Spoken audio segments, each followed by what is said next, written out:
સીતારામ. તો 500 વર્ષના વાટ પછી એમ કહેવાય કે અયોધ્યામાં ભવ્ય રામ મંદિર નિર્માણ પામ્યું છે. આ 500 વર્ષના સમયગાળા દરમિયાન હજારો લોકોએ પોતાના જીવના બલિદાન આપ્યા છે આ રામ મંદિર માટે. આ મંદિર એમનેમ નથી બન્યું. હજારો સાધુ સંતો રાફડા થઈ ગયા આ રામ મંદિર માટે. લોકોએ બલિદાન આપ્યા, સાધુ સંતો રાફડા થઈ ગયા અને કેટલીય પેઢીઓ રામ મંદિર જોયા વગરની ચાલી ગઈ. આપણે ભાગ્યશાળી પેઢીમાં છીએ કે આપણા સમયમાં ભવ્ય રામ મંદિર આપણને જોવા મળશે.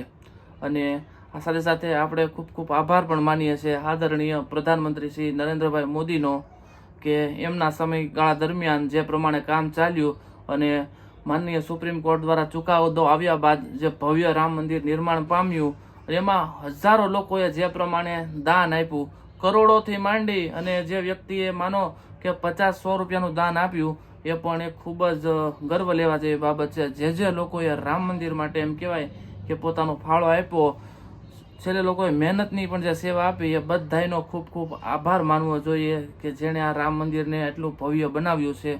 અને જે રીતે રામ મંદિરનો આ વખતે જે ઉત્સવ ઉજવાણો છે, સમગ્ર ભારત નહીં પણ સમગ્ર વિશ્વની અંદર ધામધૂમથી આ ઉત્સવ ઉજવાણો અને ભારતના અલગ અલગ રાજ્યોમાં જે રીતે ઉત્સવ ઉજવાણો, માનો આ દિવાળી જ હતી એવો એક તહેવાર ઉજવાણો.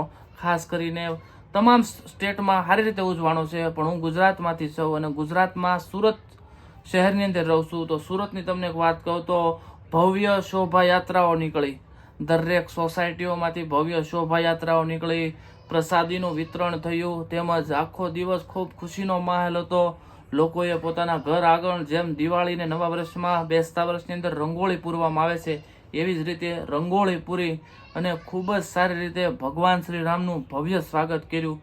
અને સમગ્ર ગુજરાતના જે ગામડાઓમાંથી પણ જે સમાચાર આવ્યા કે નાના નાના જે ગામડાઓ હતા, ગામડાઓની અંદર પણ ભવ્ય શોભાયાત્રાઓ નીકળી. મોટા મોટા મંદિરોની તો શું વાત જ કરવાની, કે મોટા પ્રમાણમાં લોકોએ રામની જે પ્રમાણે સ્વાગત કર્યું છે, ભવ્ય સ્વાગત કહી શકાય. અને તમામ દેશવાસીઓ માટે આ એક ગર્વની ક્ષણ હતી કે તમે ઘરની બહાર નીકળો એટલે તમામ જગ્યાએ તમને ભગવા રંગ સિવાય બીજું કાંઈ દેખાય નહીં અને બધાના મોઢામાં એકમાત્ર નામ એટલે રામ રામ. રામ નામ આપણે દર વખતે હરેક જગ્યાએ ઉપયોગમાં લેવાતું નામ રામ નામ હતું કે જ્યારે કોઈ પણ વ્યક્તિને આપણે મળતા એટલે આપણે રામ રામ કરતા, અને જ્યારે કોઈ પણ વ્યક્તિ એમ કહેવાય કે મૃત્યુ પામતા તોય તે એની પાછળ આપણે રામ રામનું જ તે ભજન કરતા.